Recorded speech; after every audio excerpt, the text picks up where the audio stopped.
नमस्कार मित्रों, विनायक नरहरि भावे जिन्हें विनोबा भावे के नाम से भी जाना जाता है, वह अहिंसा और मानव अधिकारों के एक भारतीय वकील थे जिन्हें भूदान आंदोलन के लिए जाना जाता है। तो आज उन्हीं के कुछ विचार सुनते हैं। मनुष्य जितना ज्ञान में घुल गया हो उतना ही कर्म के रंग में रंग जाता है।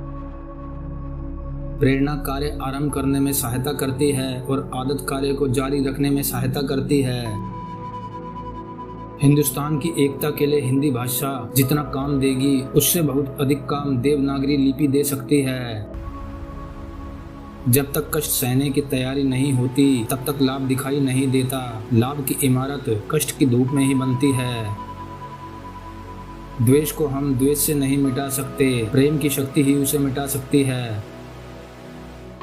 ज्ञानी वह है जो वर्तमान को ठीक प्रकार से समझे और परिस्थिति के अनुसार आचरण करे।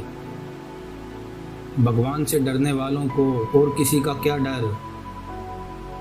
तगड़े और स्वस्थ व्यक्ति को भीख देना, दान करना अन्याय है। कर्महीन मनुष्य भिक्षा के दान का अधिकारी नहीं हो सकता। ऐसे देश को छोड़ देना चाहिए जहां ना आदर है, ना जीविका, ना मित्र, ना परिवार और ना ही ज्ञान की आशा। जिस राष्ट्र में चरित्रशीलता नहीं है उसमें कोई योजना काम नहीं कर सकती। बुद्धि का पहला लक्षण है काम आरंभ ना करो, और अगर शुरू कर दिया है तो उसे पूरा करके ही छोड़ो। जब हम किसी नई परियोजना पर विचार करते हैं तो हम बड़े गौर से उसका अध्ययन करते हैं, केवल सतह मात्र का नहीं बल्कि उसके हर एक पहलू का। निष्काम कर्मयोग तभी सिद्ध होता है जब हमारे बाह्य कर्म के साथ अंदर से चित्त शुद्धि रूपी कर्म का भी संयोग होता है। जिसने अज्ञान को आचरण में उतार लिया उसने ईश्वर को मूर्तिमान कर लिया। संघर्ष और उथल पुथल के बिना जीवन बिल्कुल नीरस बनकर रह जाता है। इसलिए जीवन में आने वाली विषमताओं को सह लेना ही समझदारी है। केवल अंग्रेजी सीखने में जितना श्रम करना पड़ता है उतने श्रम में भारत की सभी भाषाएं सीखी जा सकती हैं। हम आगे बढ़ते हैं, नए रास्ते बनाते हैं, नई परियोजनाएं बनाते हैं क्योंकि हम जिज्ञासु हैं और जिज्ञासा हमें नई राहों की ओर ले जाती है।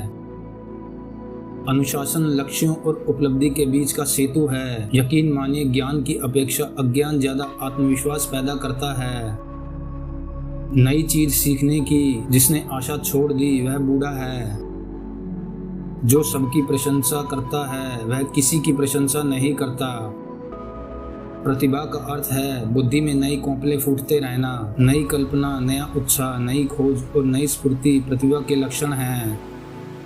कलयुग में रहना है या सतयुग में, यह तुम स्वयं चुनो। तुम्हारा युग तुम्हारे पास है।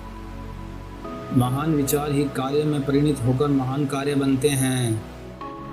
परस्पर आदान प्रदान के बिना समाज में जीवन का निर्वाह संभव नहीं है। ऐसा व्यक्ति जो 1 घंटे का समय बर्बाद करता है उसने जीवन के मूल्य को समझा ही नहीं है। यदि आप किसी चीज का सपना देखने का साहस कर सकते हैं तो उसे प्राप्त भी कर सकते हैं। मौन और एकांत आत्मा के सर्वोत्तम मित्र हैं। सिर्फ धन कम रहने से कोई गरीब नहीं होता। यदि कोई व्यक्ति धनवान है और उसकी इच्छाएं ढेरों हैं तो वही सबसे गरीब है। जिस त्याग से अभिमान उत्पन्न होता है वह त्याग नहीं, त्याग से शांति मिलनी चाहिए। अंततः अभिमान का त्याग ही सच्चा त्याग है। औपचारिक शिक्षा आपको जीविकोपार्जन के लिए उपयुक्त अवसर देती है, जबकि अनुभव आपका भाग्य बनाते हैं। किसी भी जगह हो रहा अन्याय हर स्थान पर न्याय के लिए खतरा है। आज की वीडियो में बस इतना ही। तो मिलते हैं अगली वीडियो में, तब तक के लिए स्वस्थ रहिए, मस्त रहिए। धन्यवाद।